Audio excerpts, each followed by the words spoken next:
Hello everyone, welcome to SPC centre. This is Prashant Kumar. Friends, आज के इस वीडियो में मैं आप लोगों के साथ इंडियन ज्योग्राफी की एनसीईआरटी की एमसीक्यू को डिस्कस करूंगा।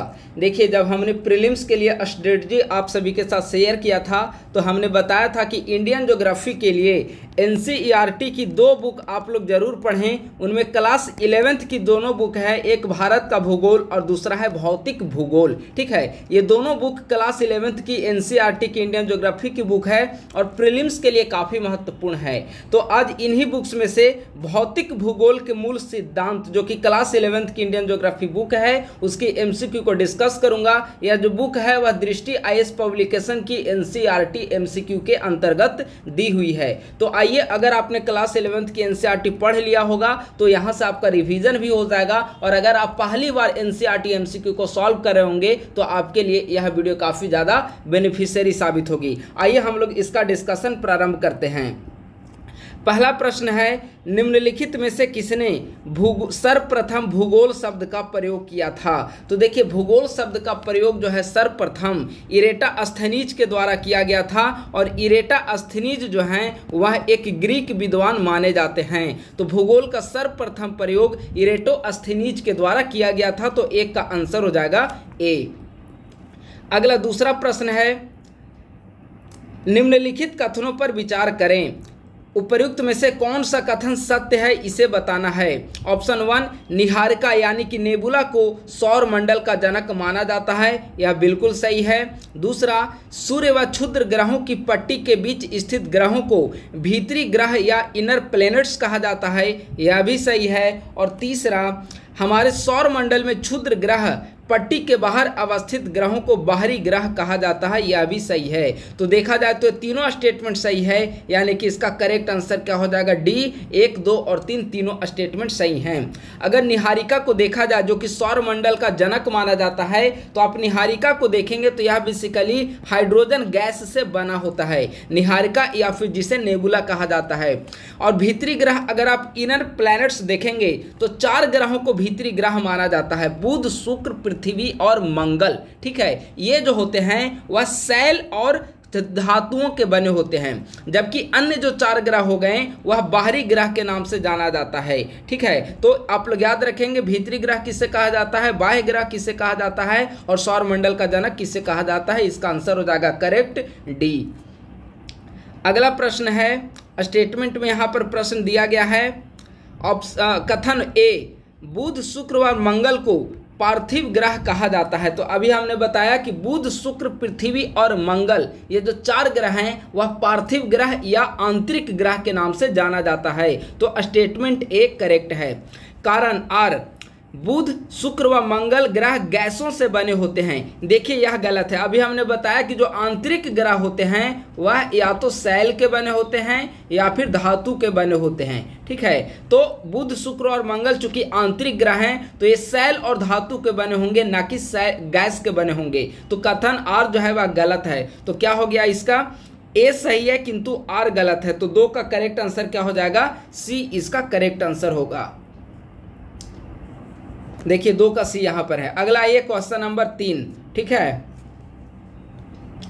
निम्नलिखित कथनों पर विचार करें, उपर्युक्त में से कौन सा कथन सत्य है, इसे आपको बताना है। स्टेटमेंट 1, आधुनिक समय में ब्रह्मांड की उत्पत्ति संबंधी सर्वमान्य सिद्धांत बिग बैंग सिद्धांत है, यह बिल्कुल सही है। वर्तमान समय में ब्रह्मांड की उत्पत्ति से संबंधित जितने भी सिद्धांत हैं उनमें सबसे विख्यात और सर्वमान्य सिद्धांत जिसे कहा जाता है वह बिग बैंग सिद्धांत है। 1920 में एडविन हब्बल ने प्रमाण दिया कि ब्रह्मांड का विस्तार हो रहा है, यह भी सही है। प्रकाश वर्ष दूरी का मापक है, यह भी सही है। तो देखा जाए तो कौन से कथन सत्य हैं, तो यहाँ पर तीनों कथन सत्य है। तो आंसर क्या हो जाएगा इसका, डी, यानी कि 3 का करेक्ट आंसर हो जाएगा डी। देखिए, अगर आप लोग एनसीईआरटी बुक पढ़ेंगे तो ये सारे प्रश्न जो हैं काफ़ी आसानी से आपके सॉल्व हो जाएंगे। ठीक है, तो अगला प्रश्न की ओर हम लोग आ रहे हैं। निम्नलिखित कथनों पर विचार करें, उपर्युक्त में से कौन से कथन सत्य है, आपको सत्य कथन यहाँ पर बताना है। ऑप्शन 1, जुरासिक कल्प में डायनासोर का विकास हुआ है। देखिए, डायनासोर का जो विकास हुआ है वह जुरासिक काल में हुआ है, बिल्कुल सही है। आप लोग इसे याद रखेंगे, डायनासोर का विकास जुरासिक काल। दूसरा स्टेटमेंट है, स्थल पर जीवन के प्रथम चिन्ह या पौधे का विकास सिल्यूरियन कल्प में हुआ है, यह भी सही है।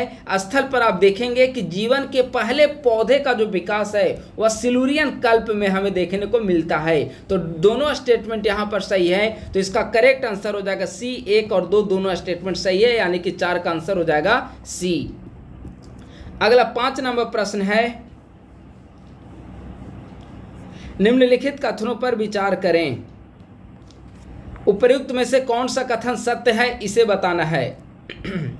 सॉरी, पहला है कैम्ब्रियन कल्प में स्थल पर कोई जीवन नहीं था। देखिए यह जो स्टेटमेंट है वह बिल्कुल सही है, क्योंकि आप देखेंगे कि कैम्ब्रियन काल का अगर आप इतिहास में जाएंगे तो कैम्ब्रियन काल में स्थल पर कोई जीवन नहीं था। उस समय जो जीव पाए जाते थे वे बेसिकली जल में बिना रीढ़ वाले बिना रीढ़ की हड्डी वाले जो जीव होते हैं वे उस समय पाए जाते थे। ठीक है, तो पहला स्टेटमेंट गलत हो जाएगा। कैम्ब्रियन काल में स्थल पर कोई जीवन उस समय नहीं था, बल्कि जो उस समय के अवशेष प्राप्त होते हैं वह स्थल पर जीव नहीं पाए जाने के अवशेष प्राप्त होते हैं, बल्कि स्थल के बजाय जल पर बिना रीढ़ के जो जीव होते हैं उसके प्रमाण हमें देखने को मिलते हैं। तो पहला कथन इसका हो गया, वह सही है। ठीक है, कोई जीवन नहीं था, यह कथन सही है। दूसरा है रीढ़ की हड्डी वाले जीव तथा रेंगने वाले जंतुओं का विकास क्रिटेशियस कल्प में हुआ है, यह कथन गलत है। क्रिटेशियस कल्प में नहीं बल्कि कार्बोनिफेरस काल में, कार्बोनिफेरस काल में सबसे पहले रेंगने वाले जीव का विकास हुआ है। ठीक है, तो पहला सही है, दूसरा गलत है। इसका स्टेटमेंट है कौन सा सही है, तो इसका आंसर हो जाएगा 5 का ए। ठीक है, फिर से एक बार देख लीजिए, कैम्ब्रियन काल में स्थल पर कोई जीव नहीं था, बिल्कुल सही है, क्योंकि उस समय जो अवशेष मिलते हैं वह जल में पाए जाने वाले जीवों के अवशेष मिलते हैं। दूसरा, रीढ़ की हड्डी वाले जीव और रेंगने वाले जंतु का विकास क्रिटेशियस कल्प में हुआ, गलत है, इनका विकास कार्बोनिफेरस में माना जाता है। ठीक है, तो पहला सही हो गया, तो 5 का आंसर हो गया ए।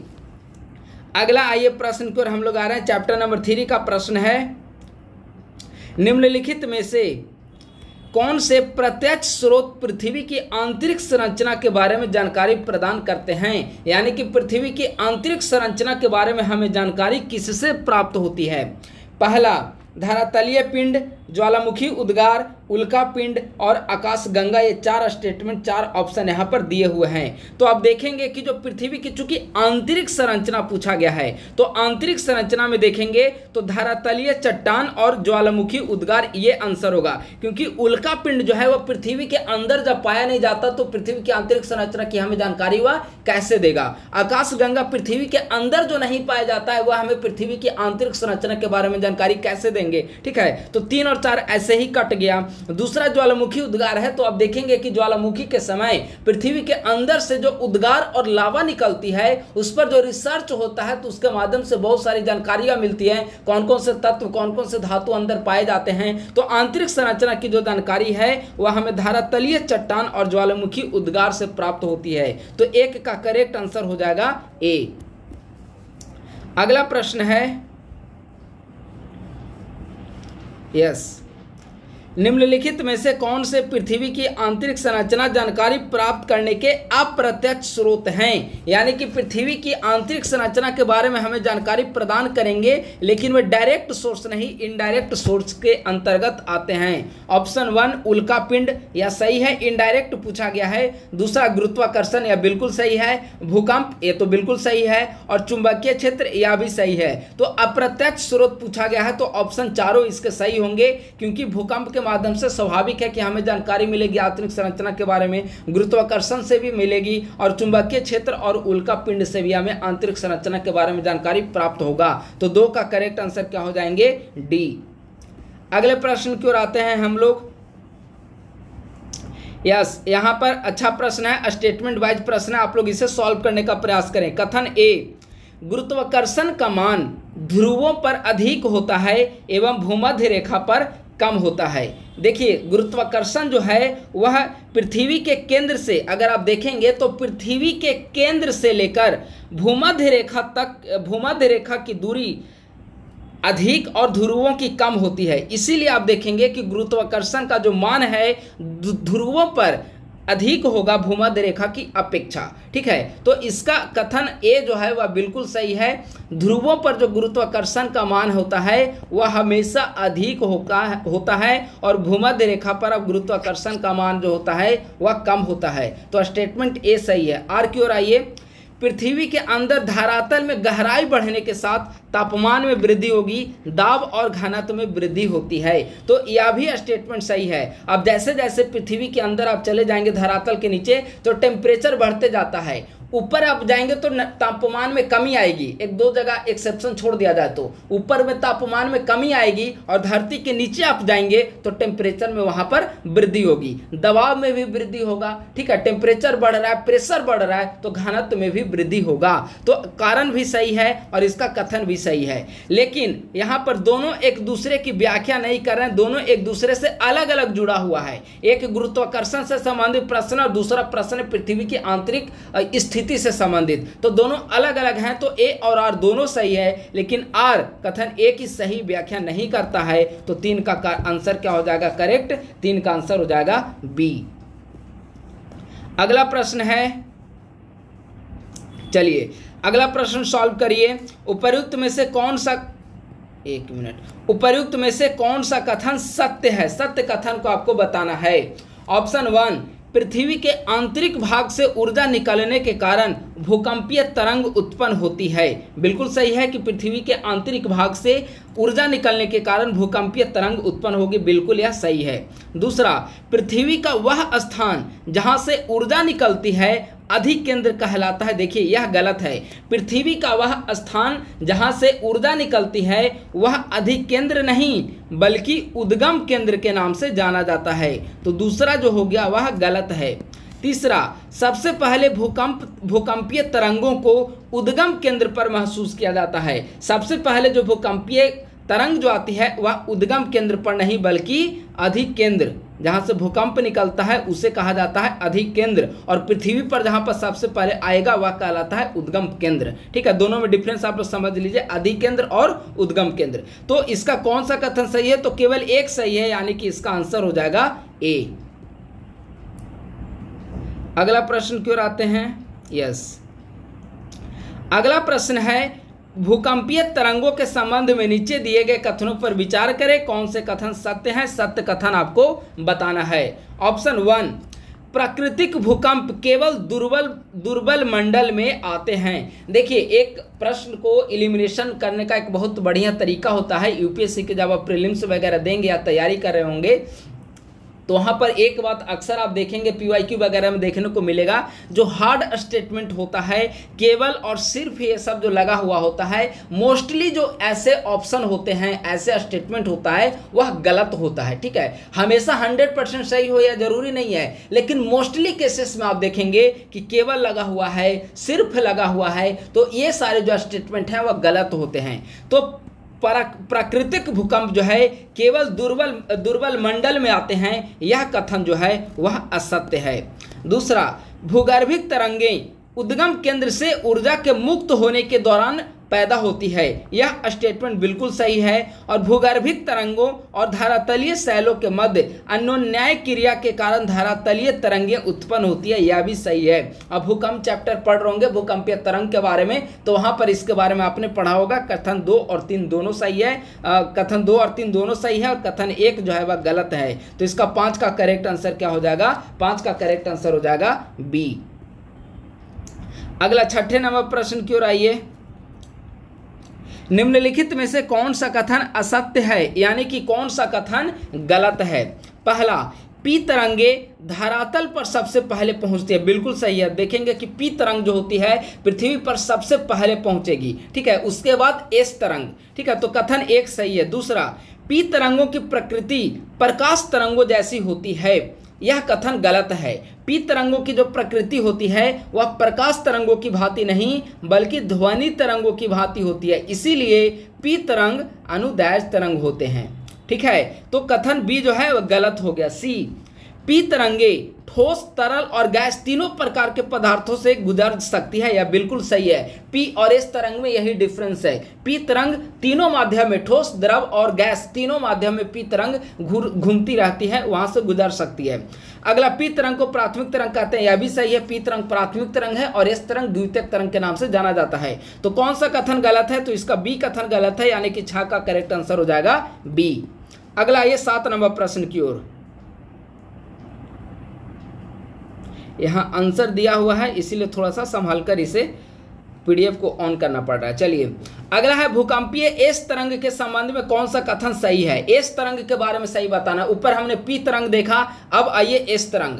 पहला स्टेटमेंट है, एस तरंग धरातल पर पी तरंग के बाद पहुंचती है। यह बिल्कुल सही है। हमने बताया कि पृथ्वी की सतह पर सबसे पहले पी तरंग आएगी, इसे प्राथमिक तरंग भी कहा जाता है, और पी तरंग के बाद एस तरंग आएगी, जिसे कि द्वितीयक तरंग भी कहा जाता है। तो पहला सही है। दूसरा, एस तरंगे केवल ठोस पदार्थों के माध्यम में चलती है। यह भी सही है। पी तरंग है, अभी हमने बताया कि पी तरंग ठोस, द्रव और गैस तीनों माध्यम से गुजर सकती है, लेकिन एस तरंग जो है केवल और केवल ठोस पदार्थ के माध्यम से चलती है। तो दूसरा भी सही है। तीसरा, एस तरंगें सबसे ज्यादा विनाशकारी होती है क्योंकि इनसे सैलों का विस्थापन होता है।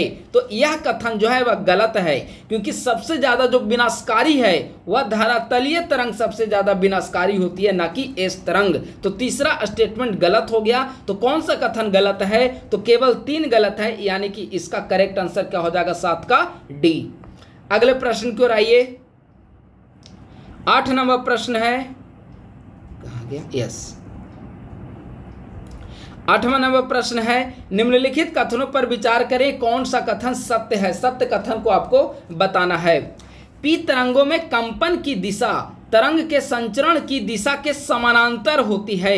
यह बिल्कुल सही है, यानी कि पी तरंग में कंपन की गति जो होती है वह संचरण की दिशा के समानांतर होती है। याद रखेंगे, समानांतर। एस तरंग जो होती है जिस पदार्थ से गुजरती है उसमें उभार व गर्त बनाती है। कौन सा कथन सही है? तो यह भी कथन सही है। तो इसका करेक्ट आंसर क्या हो जाएगा? 1 और 2 दोनों सही है, यानी कि 8 का आंसर हो जाएगा सी। अगला 9वां नंबर प्रश्न है, ठीक है। 9वां प्रश्न है, निम्नलिखित कथनों पर विचार करें, कौन सा कथन सत्य है? सत्य कथन आपको यहाँ पर छांटना है।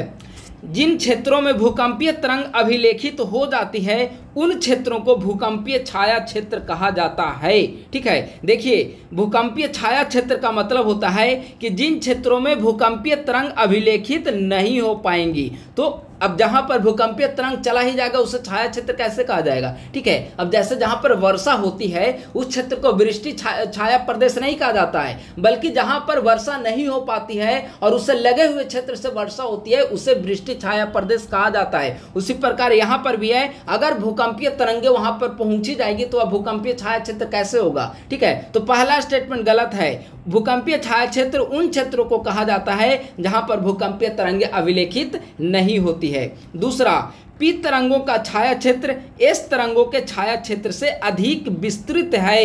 यह गलत है, क्योंकि एस तरंग का छाया क्षेत्र जो होता है पी तरंग की तुलना में अधिक विस्तृत होता है, ना कि पी का ज्यादा विस्तृत होता है। ठीक है, तो दूसरा भी गलत हो गया। तो कौन सा कथन सत्य है? तो यहाँ पर दोनों कथन गलत हैं, तो न तो 1 सही है और न तो 2 सही है, यानी कि 9 का करेक्ट आंसर हो जाएगा डी। अगला आइए 10 नंबर प्रश्न। ठीक है, विभिन्न प्रकार के भूकंप तथा उनके उत्पन्न होने के कारण के संबंध में नीचे दिए गए युग्मों पर विचार करें। उपर्युक्त में से कौन से युग्म जो हैं वह सही सुमेलित हैं? आपको बताना है कौन सा सत्य है। पहला, भ्रंशतल के किनारे चट्टानों के खिसकने से उसे भूवर्तनिकी भूकंप कहते हैं, यह सही है। भूवर्तनिकी भूकंप का मतलब ही होता है। दूसरा, खनन क्षेत्रों में अत्यधिक खनन से विस्फोट भूकंप, यह गलत है। ठीक है, अगला है इसे निपात भूकंप कहा जाता है।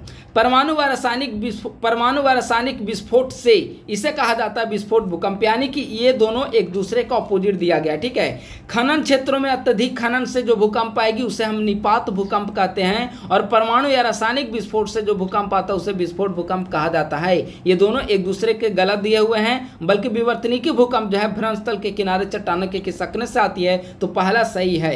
तो कौन से युग में सुमेलित है, तो केवल 1 सुमेलित है, यानी कि 10 का करेक्ट आंसर हो जाएगा आपका ए। ये भूकंप के प्रकार जब आप पढ़ेंगे तो वहां पर आपको जानकारी प्राप्त होगी, ठीक है। अगला, भूकंपीय तीव्रता को मापा जाता है। स्वाभाविक है, सिंपल प्रश्न है। भूकंपीय तीव्रता को किससे मापते हैं हम लोग? रिक्टर स्केल से मापते हैं, तो 11 का आंसर हो जाएगा ए। आइए 12 नंबर प्रश्न, पृथ्वी की संरचना के संबंध में नीचे दिए गए कथनों पर विचार करें, कौन सा कथन सत्य है? पृथ्वी की संरचना से संबंधित निम्नलिखित में से कौन सा कथन सत्य है, इसे आपको बताना है। पहला, महाद्वीपों में भूपट्टी की मोटाई महासागर की तुलना में कम है। देखिए यह गलत है। महाद्वीप में जो भूपट्टी की मोटाई होगी वह ज़्यादा होगी महासागर की तुलना में, कम नहीं होगी। पहला जो है वह गलत है। आप ऐसे भी देखेंगे, अपने लूसेंट में भी ये फैक्ट्स दिया हुआ है या फिर एनसीईआरटी में भी दिया हुआ है कि महासागर में जो भूपट्टी की मोटाई होती है महासागर में, वह 5 किलोमीटर भूपट्टी की मोटाई होती है, और महाद्वीप में आप देखेंगे तो इसकी मोटाई 30 किलोमीटर होती है। तो स्वाभाविक है कि महाद्वीप में भूपट्टी की मोटाई अधिक होती है। पहला स्टेटमेंट गलत हो गया। दूसरा, मुख्य पर्वतीय श्रृंखलाओं के क्षेत्र में भूपट्टी की मोटाई सबसे कम पाई जाती है, यह भी गलत है। यहाँ पर लगभग 70 किलोमीटर के आसपास भूपट्टी की मोटाई होती है, ठीक है। अगला, महासागरों के नीचे भूपट्टी की चट्टानें बेसाल्ट निर्मित है, यह बिल्कुल सही है, क्योंकि आप जाएंगे कि महासागर के नीचे की जो भूपट्टी की चट्टानें हैं वह बेसाल्ट ही निर्मित पाई जाती है। तो कौन सा कथन सत्य है? तो सत्य अगर देखा जाए तो केवल 3 कथन सत्य है, 1 और 2 असत्य हैं। तो इसका आंसर हो जाएगा 12 का डी। अगला आइए 13 नंबर प्रश्न हम लोग देखते हैं। यस 13 नंबर प्रश्न, चलिए यहाँ पर इसका आंसर नहीं दिया हुआ, अच्छा है। उपर्युक्त में से कौन सा कथन सत्य है? सत्य कथन को आपको बताना है। मेंटल के ऊपरी भाग को दुर्बलता मंडल कहा जाता है, यह बिल्कुल सही है, क्योंकि मेंटल का जो ऊपरी भाग है उसे दुर्बल मंडल कहा जाता है, और इसका आपका विस्तार देखेंगे तो 400 किलोमीटर तक इसका रेंज माना जाता है। दूसरा, ज्वालामुखी उद्गार के दौरान जो लावा धरातल पर पहुंचता है उसका स्रोत जो है वह क्रोड है, यह गलत है। उसका स्रोत क्रोड ना होकर मेंटल है, ठीक है, दूसरा गलत हो गया। तीसरा, क्रोड एवं संपूर्ण मेंटल मिलकर स्थल मंडल का निर्माण करते हैं, यह भी गलत है। स्थल मंडल जो होता है वह भूपट्टी और मेंटल का ऊपरी भाग मिलकर करता है, ठीक है, तो यह भी गलत है। तो 2 और 3 गलत है, केवल 1 सही है, ठीक है। तो कौन सा कथन सत्य है? तो केवल 1 सही है, यानी कि इसका आंसर हो जाएगा ए। 14 नंबर प्रश्न, पृथ्वी के क्रोड के संबंध में नीचे दिए गए कथनों पर विचार करें। क्रोड के संबंध में नीचे दिए गए कथन पर आपको विचार करना है, कौन सा कथन सत्य है इसे बताना है। पहला, पृथ्वी का बाह्य क्रोड तरल अवस्था में है, जबकि आंतरिक क्रोड ठोस अवस्था में है, यह बिल्कुल सही है। अब पृथ्वी का जो बाह्य क्रोड आप देखेंगे वह तरल अवस्था में है, और आंतरिक क्रोड का जो हिस्सा है वह ठोस अवस्था में, यह स्टेटमेंट बिल्कुल सही है। दूसरा, पृथ्वी का क्रोड मुख्यतः निकेल और लोहे से बना होता है, इसे नीफे भी कहा जाता है। नीफे Na से निकेल और Fe से लोहा, निकेल प्लस लोहा, ठीक है। तो पृथ्वी का क्रोड जो है वह निकेल और लोहा से बना होता है, यह भी सही है, यानी कि दोनों कथन सही हैं। तो 14 का क्या हो जाएगा? करेक्ट आंसर सी हो जाएगा। 14 का आंसर 14 का सी, ठीक है। अब आइए 15 नंबर प्रश्न, निम्नलिखित में से कौन सा कथन सत्य है? सत्य कथन को बताना है। पहला, ज्वालामुखी प्रक्रिया के दौरान तरल चट्टानी पदार्थ दुर्बलता मंडल से निकलकर धरातल पर पहुंचती है, यह बिल्कुल सही है। दूसरा, तरल चट्टानी पदार्थ, देखिए तरल चट्टानी पदार्थ का मतलब होता है लावा हो गया, राख हो गया, ये सब तरल चट्टानी पदार्थ के रूप में जाने जाते हैं। ठीक है, तरल चट्टानी पदार्थ जब मेंटल के ऊपरी भाग में होता है तो इसे मैग्मा कहा जाता है, बिल्कुल सही है। तीसरा, जैसे ज्वालामुखी जब आती है तो हम लोग कहते हैं ना कि मैग्मा या लावा जो है वह बाहर निकल रहा है, तो वह मैग्मा या लावा के नाम से जाना जाता है। तीसरा, ज्वालामुखी प्रक्रिया के दौरान नाइट्रोजन व सल्फर के यौगिक बाहर निकलते हैं, यह भी कथन सही है। तो कौन सा कथन सत्य है? तीनों सत्य है। इसलिए आप देखेंगे कि जो SO2 का जो सोर्स है, SO2 का जो सोर्स है वह ज्वालामुखी भी SO2 का सोर्स माना जाता है, क्योंकि इसमें सल्फर के यौगिक बाहर निकलते हैं। ठीक है, तो 15 का तीनों सही है, तो 15 का करेक्ट आंसर क्या हो जाएगा? डी। अब आइए 16 नंबर प्रश्न की ओर। 16 नंबर प्रश्न है, शील्ड ज्वालामुखी के संबंध में निम्नलिखित में से कौन सा कथन असत्य है? शील्ड ज्वालामुखी, ध्यान देंगे, शील्ड ज्वालामुखी के संबंध में कौन सा कथन असत्य है, यानी कि कौन सा कथन गलत है? पहला, इस ज्वालामुखी के निकास पर सिंडर शंकु रूपी संरचना का विकास होता है, बिल्कुल सही है। दूसरा, हवाई द्वीप के ज्वालामुखी इसी ज्वालामुखी के उदाहरण हैं, बिल्कुल सही है। और जो हवाई द्वीप के ज्वालामुखी है इसके सबसे बेस्ट एग्जाम्पल में माना जाता है शील्ड ज्वालामुखी का। ठीक है। तीसरा, शील्ड ज्वालामुखी मुख्यतः बेसाल्ट से निर्मित होते हैं जो तरल लावा के ठंडा होने से बनते हैं, यह भी बिल्कुल करेक्ट है। और चौथा, ये ज्वालामुखी भीषण विस्फोटक होते हैं, यह गलत है।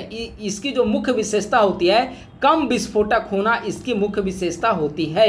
तो चौथा स्टेटमेंट गलत है। तो कौन सा कथन गलत है? तो इसका 16 का क्या आपका आंसर हो जाएगा? 16 का करेक्ट आंसर हो जाएगा डी।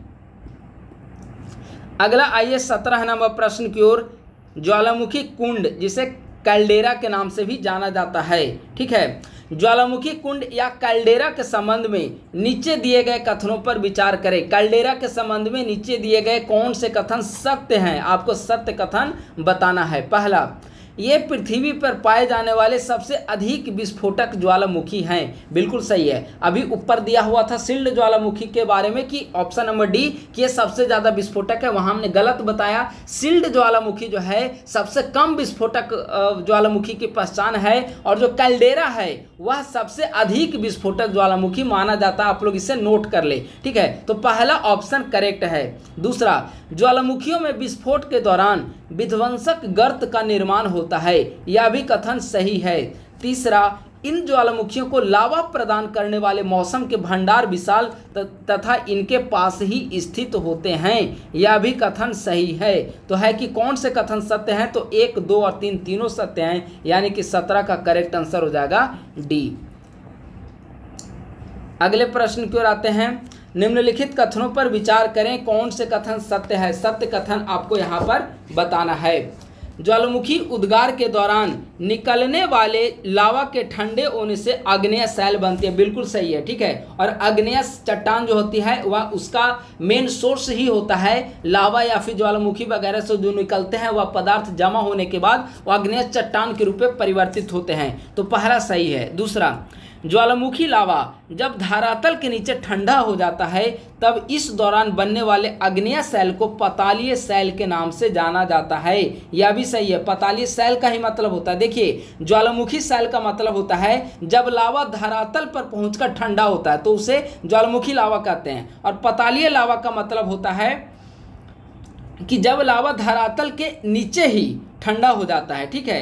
तो इसका कौन सा कथन सत्य है? तो इसका अब देखेंगे तो दोनों कथन इसका सत्य है, ठीक है। धरातल के नीचे ठंडा होगा ज्वालामुखी लावा, और इसके धरातल के ऊपर आग्नेय शैल में जब रूपांतरित हो जाएगा तो उसे पतालीय शैल कहा जाएगा, ठीक है। देखिए आग्नेय शैल यहाँ है ना कि ज्वालामुखी उद्गार के दौरान निकलने वाले लावा के ठंडा होने से आग्नेय शैल बनेगा, यानी कि आग्नेय शैल बनेगा कब? जब ज्वालामुखी बाहर आ चुका होगा, यानी कि धरातल के बाहर। तो इसका आंसर हो जाएगा 1 और 2 दोनों सही है, यानी कि 19 का करेक्ट आंसर है सी।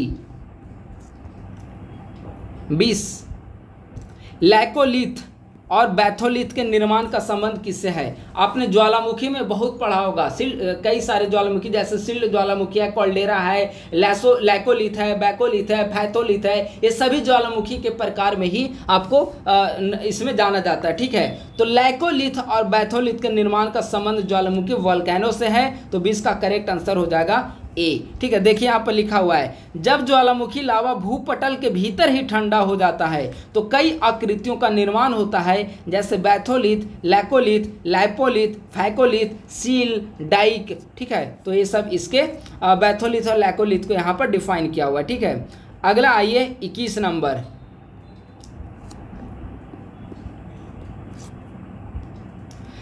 ज्वालामुखी अंतर्भेदी आकृतियों के संबंध में निम्नलिखित युग्म पर विचार करें और कौन से युग्म सही सुमेलित हैं, इस पर आपको बताना है।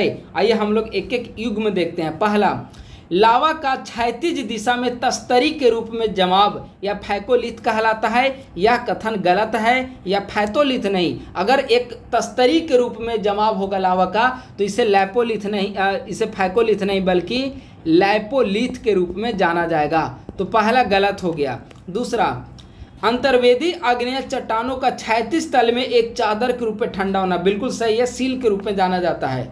अगला है, लावा का दरारों में धरातल के लगभग समकोण अवस्था में ठंडा होकर दीवारों की भांति संरचना डाइक के रूप में जाना जाता है, यह भी सही है। तो कौन निम्नलिखित युग्म पर विचार करें, कौन सा युग्म सही है, तो इसमें 2 और 3 सही है और पहला गलत है। आइए देखते हैं, विकल्प 2 और 3 सही है। 21 का 21, यस, देखिए यहाँ पर है ना, केवल 2 और 3 सही है, करेक्ट आंसर हो जाएगा सी। पहला सुमेलित नहीं है क्योंकि इसे लैपोलिथ के नाम से जाना जाता है, जो कि हमने ऊपर बताया आपको। अगले प्रश्न की ओर आइए।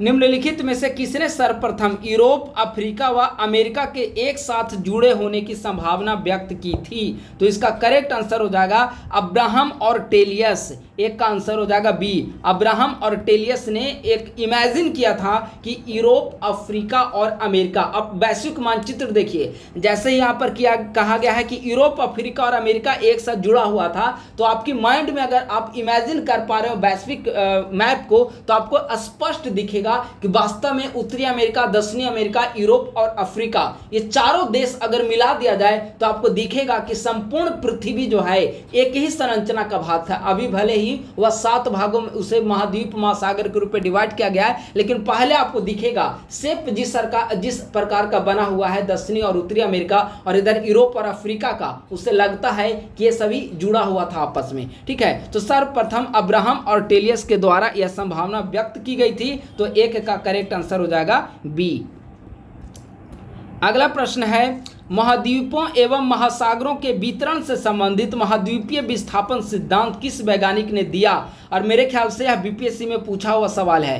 69वीं या 68वीं बीपीएससी में यह सवाल पूछा गया है कि महाद्वीपीय विस्थापन सिद्धांत किस वैज्ञानिक के द्वारा प्रतिपादन किया गया? तो महाद्वीपीय विस्थापन सिद्धांत जो है वह अल्फ्रेड वेगनर के द्वारा 1912 ईस्वी में दिया गया था। और अल्फ्रेड वेगनर जो हैं वे जर्मन वैज्ञानिक हैं, जर्मन दार्शनिक है, जर्मन मौसमविद हैं, और इन्होंने सर्वप्रथम महाद्वीपीय विस्थापन सिद्धांत की नींव रखी थी 1912 में। तो 2 का करेक्ट आंसर हो जाएगा ए। अगला तीसरा नंबर प्रश्न है, नीचे दिए गए कथनों पर विचार करें। वेगनर के अनुसार महाद्वीपीय क्रस्ट की उत्पत्ति के समय एक बृहद पैंजिया का निर्माण हुआ। इसके चारों तरफ विस्तृत जलीय भाग पैंथालासा था।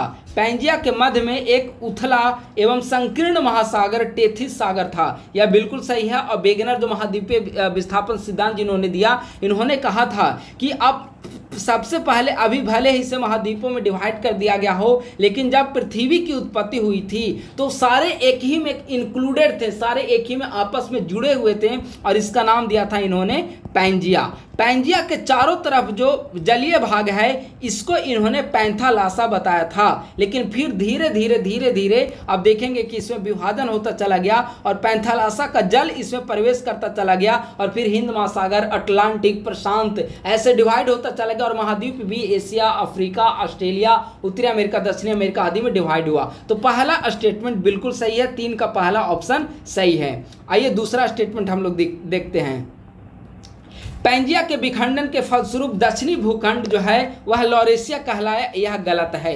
दक्षिणी भूखंड, देखिए जब पैंजिया का विभाजन हुआ, हमने बताया कि एक रूप में पैंजिया था और फिर यह था पैंथालासा। जब जल इससे प्रवेश किया तो 2 भाग में डिवाइड हो गया। तो जो उत्तरी भाग जो था मैं यहाँ पर कलर चेंज कर दे रहा हूँ, ठीक है। जो उत्तरी भाग जो था पैंजिया के विभाजन के फलस्वरूप उत्तरी भाग लॉरेंसिया कहलाया और दक्षिणी भाग जो है वह गोंडवाना लैंड के नाम से जाना गया, ठीक है। लॉरेंसिया या अंगारा लैंड के नाम से, ठीक है। लॉरेंसिया या अंगारा लैंड उत्तरी और दक्षिणी जो है क्षेत्र जो है वह गोंडवाना लैंड के नाम से जाना गया। तो यहाँ पर है कि पैंजिया के विखंडन के फलस्वरूप दक्षिणी भूखंड लॉरेंसिया कहलाया, तो यह गलत है, ठीक है।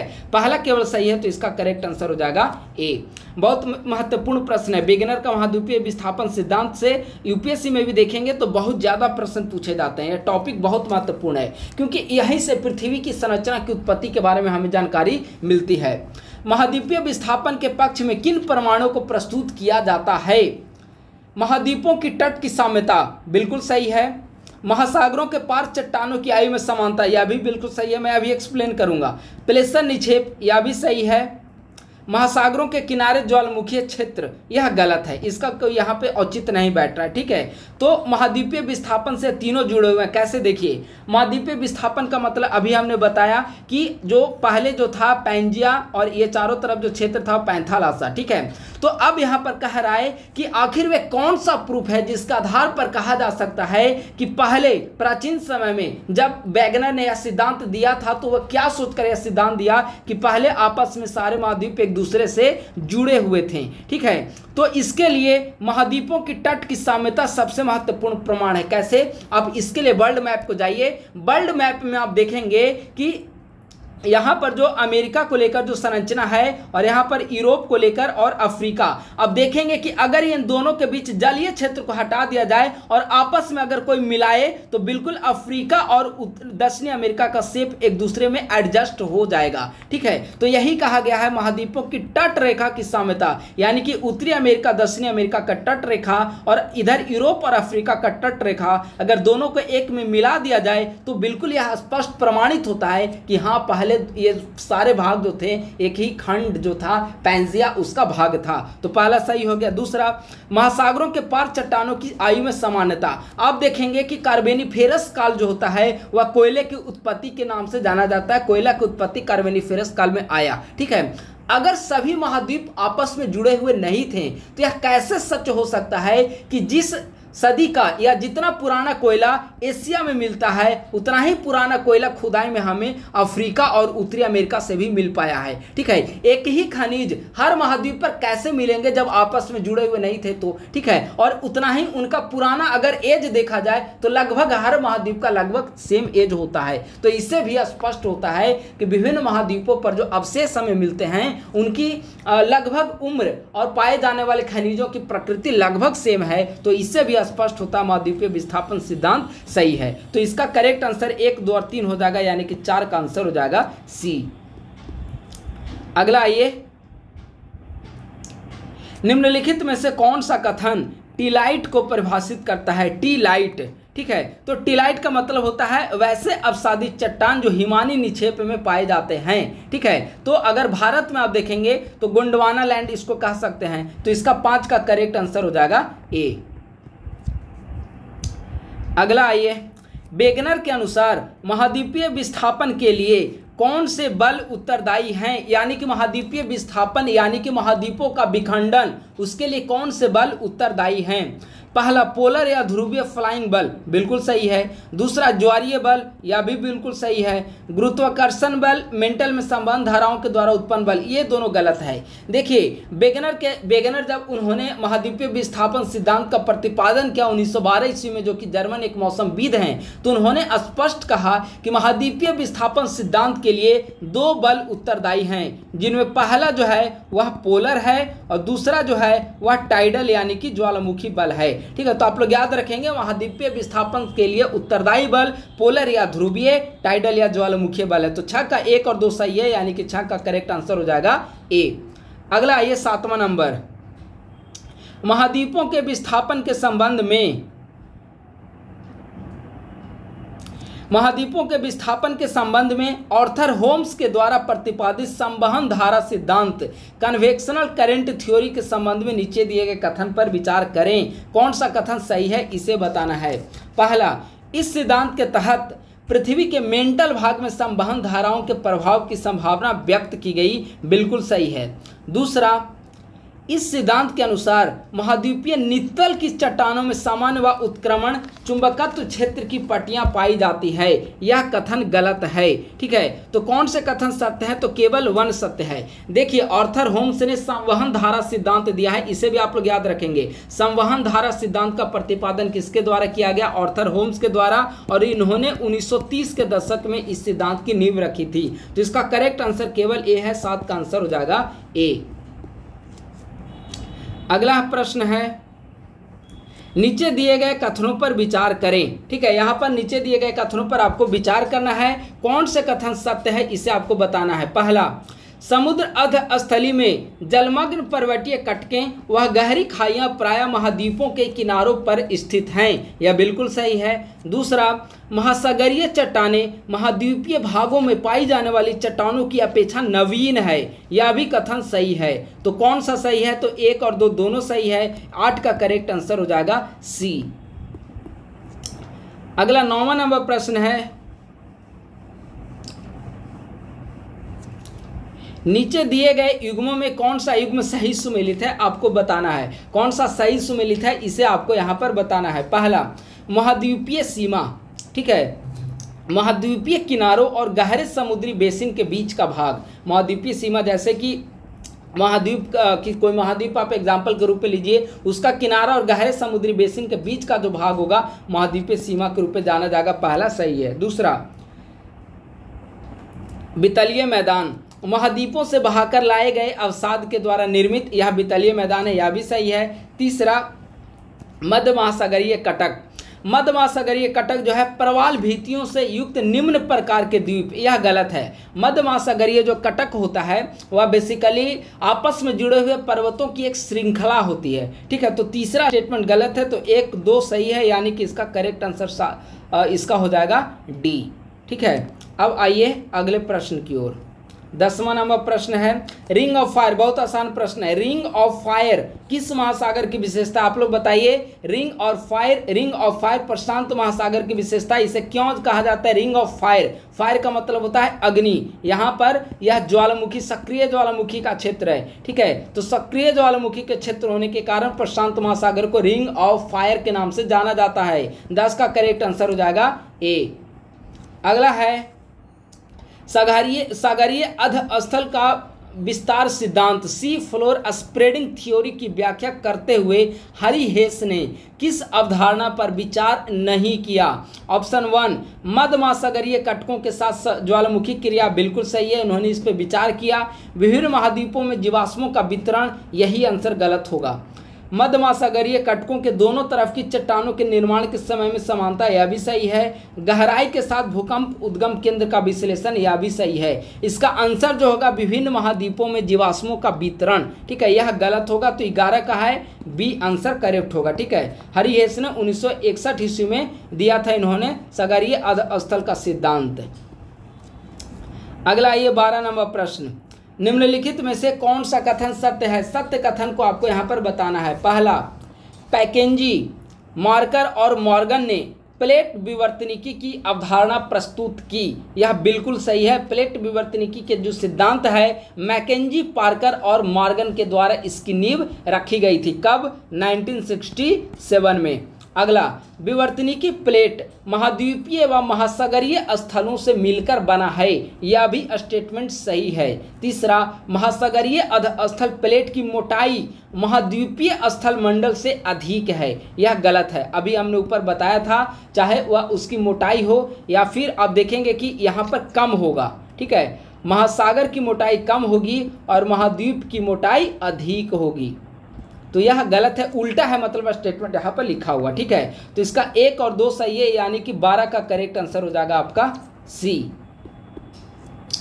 अगला ये 13 नंबर प्रश्न, प्लेट विवर्तनिकी सिद्धांत के संबंध में नीचे दिए गए कथनों पर विचार करें। बताइए प्लेट विवर्तनिकी सिद्धांत के बारे में कौन से कथन सत्य हैं? ठीक है, पहला, इस सिद्धांत के अनुसार पृथ्वी का स्थल मंडल 7 मुख्य प्लेटों में विभक्त है। बहुत महत्वपूर्ण है और बिल्कुल सही है। एनसीईआरटी में स्पष्ट रूप से लिखा हुआ है कि आप देखेंगे कि प्लेट विवर्तनिकी सिद्धांत के अनुसार 7 मुख्य प्लेट और कई छोटे छोटे प्लेटों में विभाजित है। तो पहला सही होगा। दूसरा, मुख्य प्लेटें केवल नवीन बलित पर्वतों के द्वारा सीमांकित होती है। बिल्कुल सही है दूसरा भी। ठीक है, तो 1 और 2 दोनों सही हैं, यानी कि सॉरी दूसरा जो है वह गलत है स्टेटमेंट। मुख्य प्लेटें जो है वह केवल नवीन बलित पर्वतों के द्वारा सीमांकित होती है, गलत है। अभी भी हमने एक बताया था कि स्टेटमेंट को छांटने का एक हमने पद्धति बताया था कि प्रश्न में अगर केवल लिखा हुआ हो तो मोस्टली स्टेटमेंट गलत होता है, यहाँ पर फिर गलत है। ऊपर भी हमने बताया एक प्रश्न, यहाँ पर फिर मैं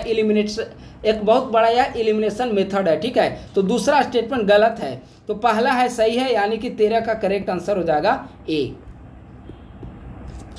अगला 14 नंबर प्रश्न है, निम्नलिखित में से कौन सी बड़ी प्लेट नहीं है? कौन सी बड़ी प्लेट नहीं है? ठीक है, Antarctica plate, Nazca plate, Eurasian plate और प्रशांत महासागरीय प्लेट। तो यह बड़ी प्लेट में नहीं गिना जाता। हमने बताया कि 7 मुख्य प्लेट हैं, 7 बड़ी प्लेटें, 7 मुख्य प्लेट हैं, उनमें नजका प्लेट शामिल नहीं है। तो इसका करेक्ट आंसर हो जाएगा बी। अब कौन कौन प्लेट हैं 7 मुख्य प्लेट? या तो आप एनसीईआरटी में पढ़ लीजिए इसको, या फिर मैं पढ़ दे रहा हूँ, आप लोग सुन लीजिए। 7 मुख्य प्लेट में एक जो है वह अंटार्कटिका प्लेट है, अंटार्कटिका प्लेट है। दूसरा जो है उत्तर अमेरिकी प्लेट है। तीसरा दक्षिणी अमेरिकी प्लेट है। चौथा आप देखेंगे तो इधर प्रशांत महासागर की ओर आइए, प्रशांत महासागरीय प्लेट है।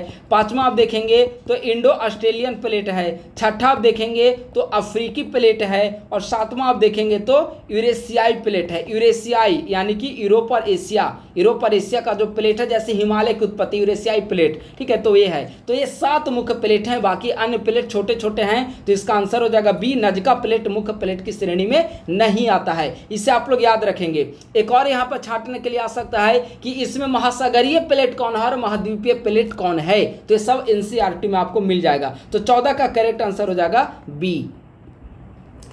अगला ये 15 नंबर, प्लेट विवर्तनिकी सिद्धांत के अनुसार पृथ्वी के स्थल मंडल को 7 मुख्य प्लेटों व कुछ छोटी प्लेटों में विभक्त किया गया है। निम्न में से कौन सी छोटी प्लेट के उदाहरण है? छोटी प्लेट के उदाहरण कौन सा है वो बताना है। तो अभी हमने बता दिया उत्तर अमेरिकी प्लेट मुख्य जो प्लेट है उसमें आता है। जो अभी हमने बताया ना कि 7 मुख्य प्लेट हैं, उनमें उत्तरी अमेरिकी, दक्षिणी अमेरिकी, इंडो ऑस्ट्रेलियाई प्लेट, प्रशांत महासागरीय, ये सब हमने बताया। तो तीसरा गलत हो जाएगा। तो बच गया 1, 2 और 4। ये 1, 2 और 4 किस में है? तो डी हो जाएगा आंसर, यानी कि 15 का करेक्ट आंसर हो जाएगा डी। बहुत सिंपल प्रश्न है ये सब। अगर आप लोग कंसंट्रेशन से बनाएंगे तो सारे प्रश्न आप लोगों के सही होंगे। ठीक है, एनसीईआरटी एक बार बुक को पढ़िए और यहां से एमसीक्यू को सॉल्व कर लीजिए। इसके अलावा ज्योग्राफी आपको करने की आवश्यकता नहीं पड़ेगी।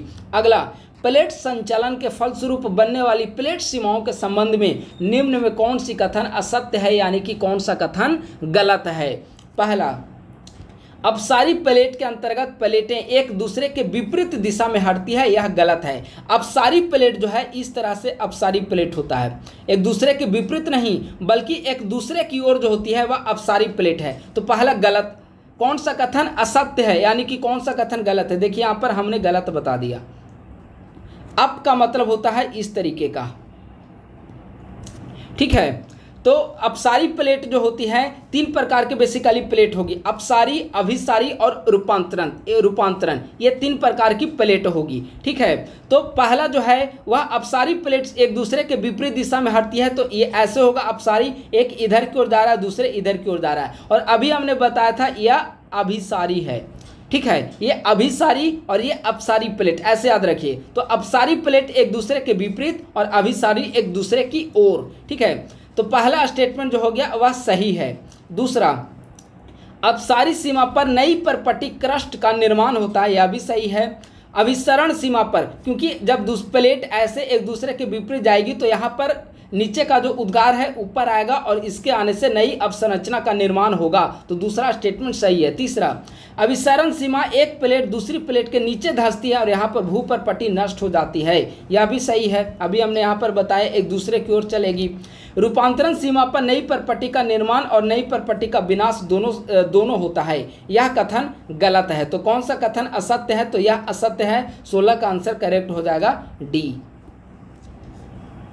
अब आइए 17, हिमालय पर्वत श्रेणियों के साथ भारतीय प्लेट की सीमा किस तरह की प्लेट है? तो हिमालय के साथ भारतीय प्लेट की सीमा यह महाद्वीपीय और महाद्वीपीय अभिसरण का है। ठीक है, हिमालय पर्वत श्रेणियों के साथ भारतीय प्लेट की सीमा महाद्वीपीय अभिसरण के रूप में है। ठीक है, यहाँ पर जैसे आप देखेंगे कि यह भारतीय प्लेट है और यहाँ पर है यूरेशियन प्लेट। तो भारत भी महाद्वीप और यूरेशियन यानी कि यूरोप प्लस एशिया, यह भी महाद्वीप। तो इसीलिए यह महाद्वीप अभिसरण, ये दोनों आपस में टकराएंगे, अभिसरण होगा। अभी बताया ना कि ये अभिसरण हो रहा है, तो इसके कारण यहाँ पर हिमालय की उत्पत्ति होगी। तो 17 का करेक्ट आंसर हो जाएगा डी। और 5वां चैप्टर भी हम लोग आज देख लेते हैं, 1 से 5 नंबर तक आज हो जाएगा और फिर उसके बाद 6ठा नंबर चैप्टर से अगले वीडियो में आप लोगों के साथ डिस्कस किया जाएगा। ठीक है, तो इसे भी हम लोग देख ले रहे हैं, ज़्यादा नहीं, 7-8 सवाल होंगे मेरे ख्याल से इसमें। पहला है, पृथ्वी की परपट्टी पर पाए जाने वाले तत्वों का घटते क्रम के अनुसार सही क्रम कौन सा है? तो घटते क्रम यहाँ पर बताना है। तो एक बार देख लीजिए, ऑक्सीजन पृथ्वी के परपट्टी पर पूछ रहा है, तो पृथ्वी की भू परपट्टी पर आप देखेंगे तो ऑक्सीजन लगभग 46.6% पाया जाता है। सिलिकॉन जो है 27.72% पाया जाता है। एल्युमिनियम जो है 8.13 और Fe यानी कि लोहा जो है 5% पाया जाता है। तो अब बताइए घटते क्रम क्या है? ऑक्सीजन, सिलिकॉन, एल्युमिनियम और लोहा। ऑक्सीजन, सिलिकॉन, एल्युमिनियम और लोहा, तो 1 का करेक्ट आंसर हो जाएगा ए। दूसरा है, निम्नलिखित कथनों पर विचार करें, कौन से कथन सत्य है? सही कथन को बताना है। भू परपट्टी पर पाए जाने वाले तत्व प्रायः स्वतंत्र रूप से नहीं मिलते हैं। ठीक है, यह जो कौन से कथन सत्य है? तो यह सही है कि भू परपट्टी पर जो अधिकांश तत्व मिलते हैं वह अलग अलग नहीं मिलते हैं, बल्कि एक दूसरे के साथ मिलकर विभिन्न पदार्थों का निर्माण करते हैं। तो पहला सही हो गया। दूसरा, पृथ्वी पर पाए जाने वाले सभी खनिजों का मूल स्रोत मैग्मा है। बिल्कुल सही है, क्योंकि पृथ्वी पर जो स्रोत है वह नीचे से आने वाले ज्वालामुखी से निकलने वाले लावा मैग्मा ही होते हैं मेन जानकारी का स्रोत या मेन खनिज का स्रोत। तो दूसरा भी सही है, यानी कि दोनों सही है, 1 और 2 इसका आंसर हो जाएगा। अगला आइए प्रश्न की ओर। खनिज एवं उनकी विशेषताओं के संबंध में नीचे दिए गए कथनों पर विचार करें। खनिज और विशेषता के बारे में स्टेटमेंट पर विचार करना है। पहला, कौन से कथन सत्य है इसे बताना है। सिलिकॉन तथा ऑक्सीजन सभी फेल्डस्पारों में उपस्थित होते हैं। बिल्कुल सही है। पृथ्वी की परपट्टी का आधा भाग फेल्डस्पार से बना होता है, यह भी सही है। पायरोक्सिन खनिज सामान्यतः उल्का पिंड में पाया जाता है, यह भी सही है। तो इसके तीनों स्टेटमेंट सही है, यानी कि 3 का आंसर हो जाएगा डी। अगला ये 4 नंबर, नीचे दी गई विशेषता किस खनिज से संबंधित है? ये सामान्यतः आग्नेय एवं रूपांतरित शैलों में पाए जाते हैं तथा विद्युत उपकरण बनाने में इनका प्रयोग किया जाता है। तो यह जो होता है माइका की पहचान है, विद्युत उपकरण बनाने में और रूपांतरित और आग्नेय शैल। तो इसका क्या हो जाएगा? माइका, यानी कि 4 का करेक्ट आंसर हो जाएगा बी। अगला 5 नंबर प्रश्न है, क्वार्ट्ज के संबंध में नीचे दिए गए कथनों पर विचार करें, कौन सा कथन सही है इसे बताना है। यह रेत एवं ग्रेनाइट का प्रमुख घटक है, यह बिल्कुल सही है। जो क्वार्ट्ज जो है वह रेत और ग्रेनाइट का प्रमुख घटक है। दूसरा, इसका उपयोग रेडियो एवं रडार में होता है, यह भी सही है। क्वार्ट्ज का उपयोग जो है वह रेडियो और रडार में किया जाता है। तो दोनों सही है, यानी कि 5 का करेक्ट आंसर क्या हो जाएगा? सी। अगला 6ठा नंबर प्रश्न है, निम्नलिखित में से कौन से प्राथमिक शैल के उदाहरण हैं? ठीक है, प्राथमिक शैल, ठीक है, आप लोग ध्यान देंगे। प्राथमिक शैल का उदाहरण, पहला है ग्रेनाइट, दूसरा है बेसाल्ट, तीसरा है चूना पत्थर और चौथा है संगमरमर। ठीक है, देखिए संगमरमर जो है वह रूपांतरित चट्टान का उदाहरण है। ठीक है, यहाँ पर ऑप्शन में आप देखेंगे तो ग्रेनाइट और बेसाल्ट, यही 2 एग्जाम्पल ऐसा है जो प्रारंभिक शैल से संबंधित है। चूना पत्थर भी जो है वह आग्नेय शैल में नहीं, प्रारंभिक का मतलब आग्नेय या अवसादी में आता है। ठीक है, तो 1 और 2 दोनों सही है, यानी कि इसका 6 का करेक्ट आंसर हो जाएगा ए। अगला 7 नंबर प्रश्न है, आग्नेय शैल के संबंध में कौन सा कथन असत्य है, यानी कि आग्नेय चट्टान के बारे में कौन सा कथन गलत है, इसे आपको बताना है।